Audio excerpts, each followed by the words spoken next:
Marilyn Monroe struggled against being typecast as a dumb blonde.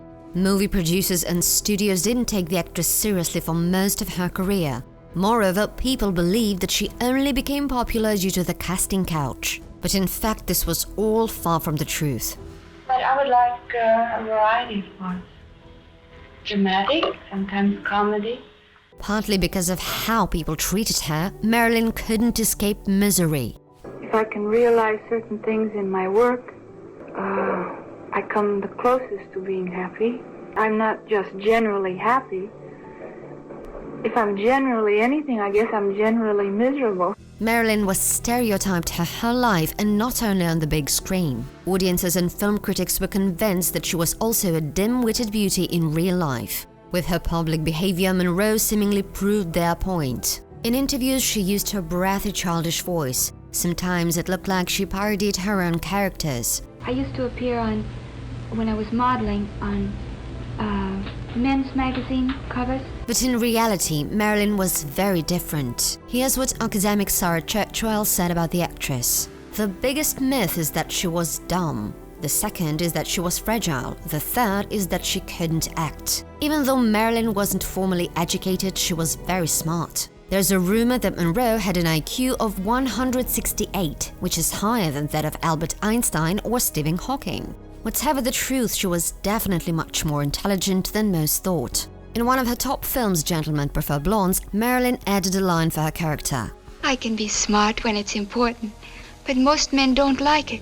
It perfectly reflected her life. Besides, her image was a product of the time she lived in. Based on that ideology, beautiful women weren't supposed to be smart or strong. But Marilyn was actually very tough. While everyone knew about her troubled personal life, few people were aware of her progressive feminist views. And she was indeed a great actress. So great that most people couldn't believe that she was different from the women she played. Monroe's public image was created not only through her typecast characters. Some of her childhood experiences were exaggerated to make her look more fragile. And even her origin story was fabricated. Contrary to what most people think, Marilyn wasn't discovered when she babysat a Fox Talent Scouts child. She never waited for some powerful man to come and save her. Instead, she pounded on all the doors and did everything she could to get noticed. And despite the public opinion, her career wasn't advanced by the casting couch. In fact, Marilyn fought to dispel this myth.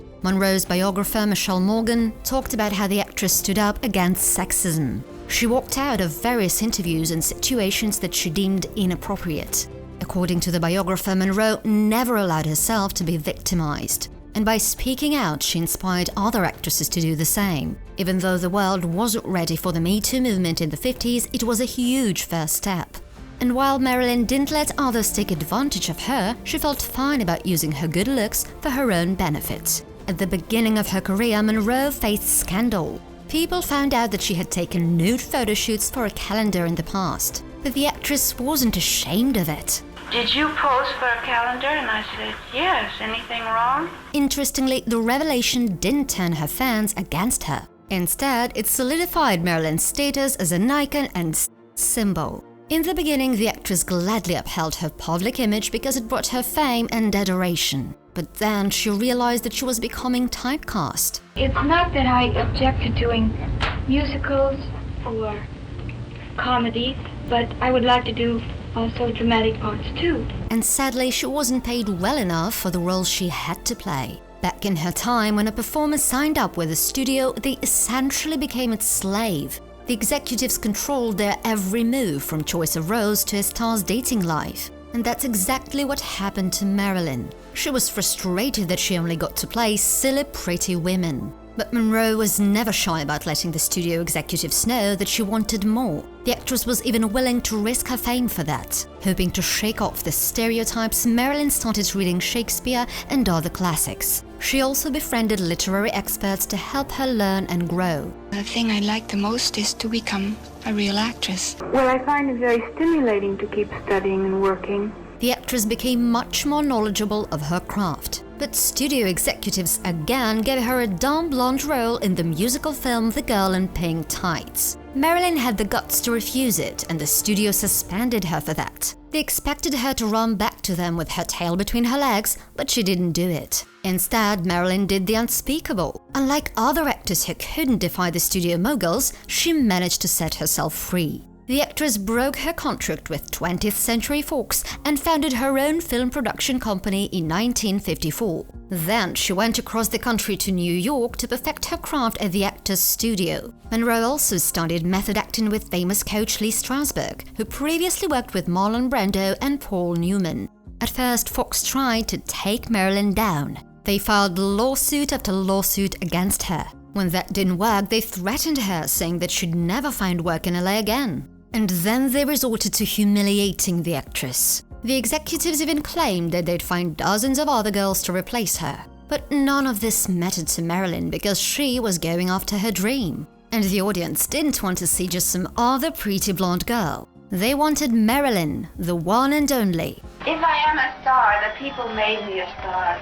There was no studio and no person. Soon, Fox gave up. In a year, they offered Marilyn a better contract with added control and more money. The studio no longer wielded absolute power over her. Monroe could choose which film to star in and what director to work with. So eventually, the actress didn't just win her autonomy, she made history. For the first time, the newspapers all changed their narratives about Marilyn. Suddenly, she wasn't a dumb blonde anymore. They called her an adept businesswoman and admitted that it was the greatest single triumph ever won by an actress. More importantly, that was the time when the studio system started to break. Finally able to choose, Marilyn got to play in comedy drama Bus Stop. Her performance in this film was highly praised. Critics said that Monroe managed to dispel the myth that she was nothing but a glamorous personality. And the New York Times wrote that she had finally proved her worth. Yet unfortunately, even those achievements didn't save Marilyn. After all, she still couldn't get many of the roles she dreamed of, such as Lady Macbeth or Emile Zola's Nana. It's a real struggle. I really have to struggle. Besides, Marilyn had multiple health problems, many of which were caused by overworking. Sometimes she would even pass out on set. We are not machines, no matter how much they want to say we are not. Combined with her messy private life and mental health issues, these troubles led to the actress taking her own life. Her story was definitely a tragic one. Although Marilyn didn't realize all her dreams, she remained incredibly strong. She always demanded to be treated as a human being and not a fetish or a pretty toy. Too bad Monroe didn't live to see the changes she made possible. Despite her early passing, Marilyn's influence on the movie industry lives on. She was a progressive woman years ahead of her time and a trailblazer. As Marilyn said in her autobiography, My Story, how wrong it is for a woman to expect the man to build the world she wants rather than create it herself.